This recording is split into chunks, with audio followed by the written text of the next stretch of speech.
Meron pala ako dito guys na pumpkin. Meron akong pumpkin.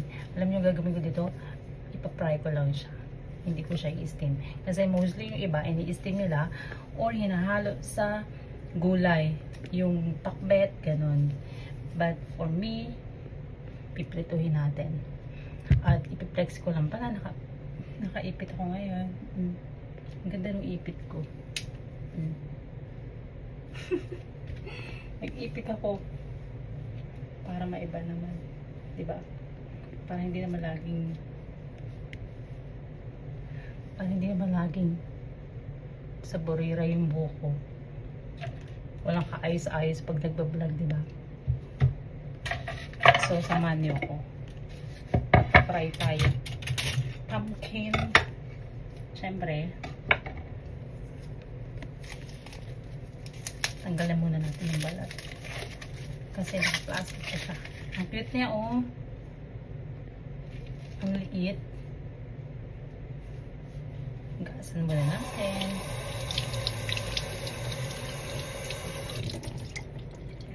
Then, parang atigas niya, oh. Ang tigas niya. Oh, ang lutong. Pag inihiwa mo, tinatanggalan mo ng balat. Ang ano niya, ang lutong niya.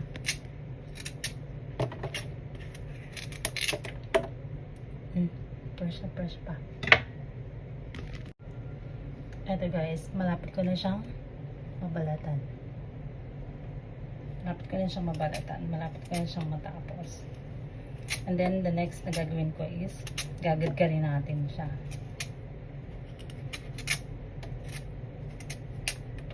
Garin natin. Ito matatapos na.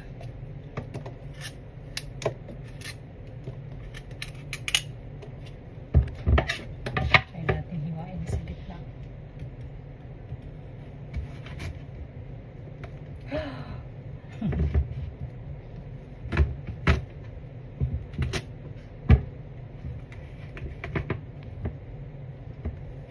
Hirap ng paghiwalayin. Oh.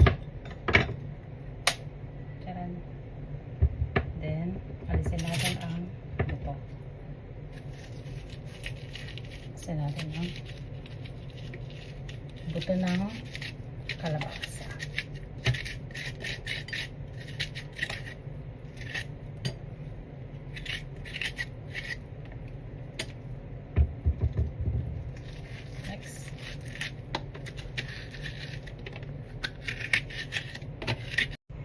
At ito ngayon, gagadgarin na natin. Para medyo matrabaho nga lang siya. Pero after naman ito masarap eh. Pag na ano mo, na-try mo na. Masarap siya.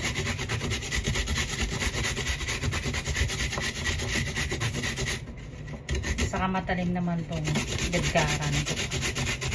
Kaya okay. At ayan na. Nagadgad ko na yung pumpkin. So, in-next ko naman tong onion. Hiwain ko lang siya ng maliliit.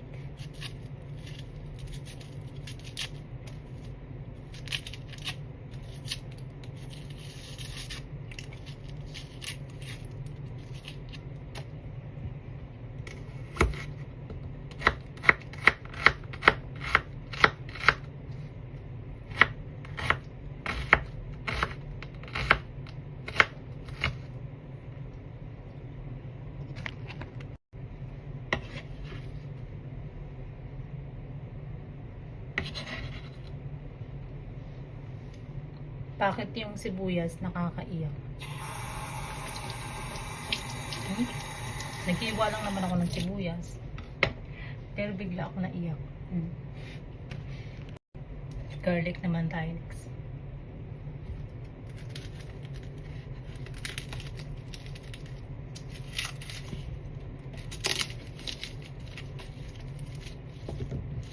Mga 45 pieces lang ng garlic yung gagamitin ko. Para kasi konti lang naman yung lulutuin ko ba. Ganito sikreto para mabilis matanggal yung balat. Cut nyo muna dito sa pinakapuno niya. Pagka natanggal na yung pinakapuno niya, mabilis na siyang matanggal yung balat. Tapos dikdikin mo lang na ganito. Ang sekreto ng pagbabalat na garlic. Ayun, may garlic na, may onion. Ngayon susunod natin yung egg. Haluan lang natin siya ng egg. Gamitan natin ng 2 eggs para malasa. And then konting salt. Konti lang nilalagay kong salt. Tapos black pepper. Black pepper. So yan, cornstarch para syempre umano naman siya. Para pagka pinray natin, ayan, mix.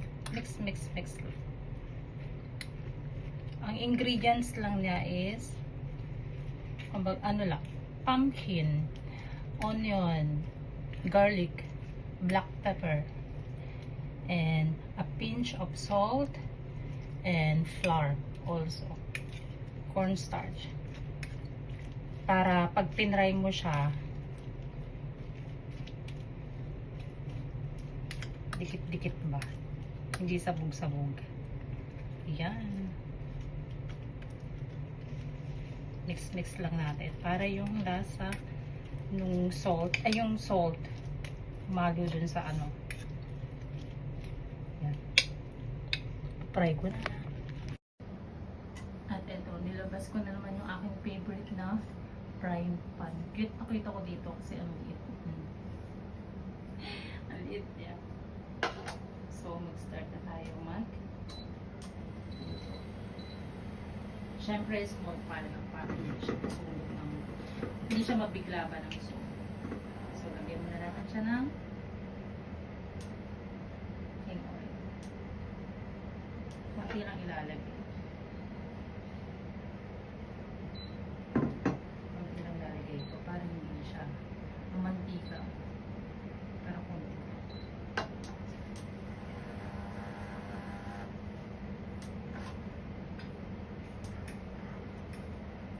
Pa-fry na natin. Okay, lasa na. Pero nag-try ako kasi nito yung nakaraan.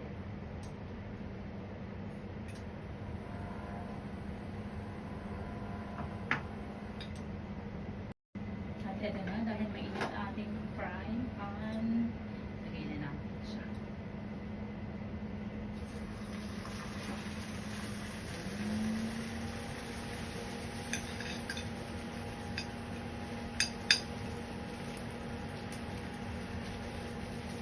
Kaya, ang bango niya, gosh. Bango. Bango niya.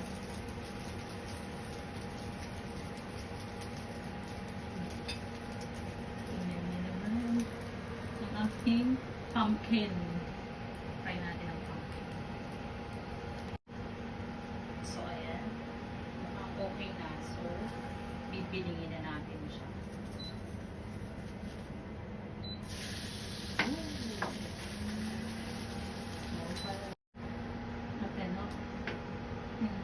Na-fry ko na siya. Ito na ang aking fried pumpkin. One down. So, lagyan naman tayo ng konti lang na siya.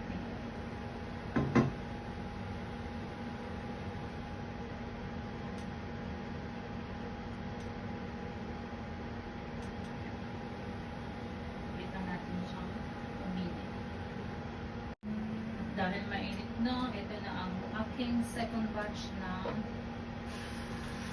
pumpkin.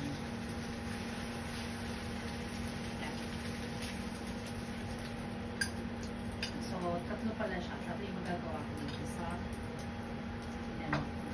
iniwa ng pumpkin. Ayan. Just wait lang natin ang konti. Nandito naman tayo sa bilingan tayo. Oops! Dito naman tayo.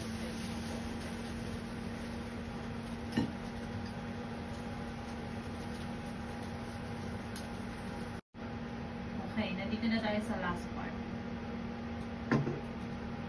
Konting cooking oil. Last part na. Last but not the least. Ayan natin ang oil. Then, stop. Ilalagay na yung oil.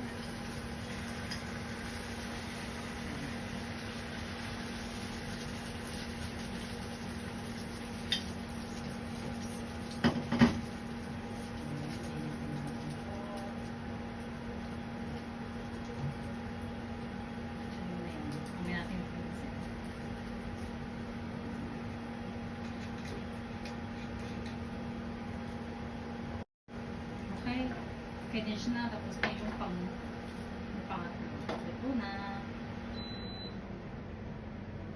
So, doon na tayo sa part ng tikiman tayo. Dito na ang aking pumpkin. Ito na guys, natikman ko na yung pumpkin na niluto ko kanina. Alam nyo, masarap na sauce nito. Ididip mo siya sa vinegar na may garlic and onion. Masarap to. Doon, sausawan niya. Ito yung pumpkin na ginawang pancake. Style pancake. Sarap.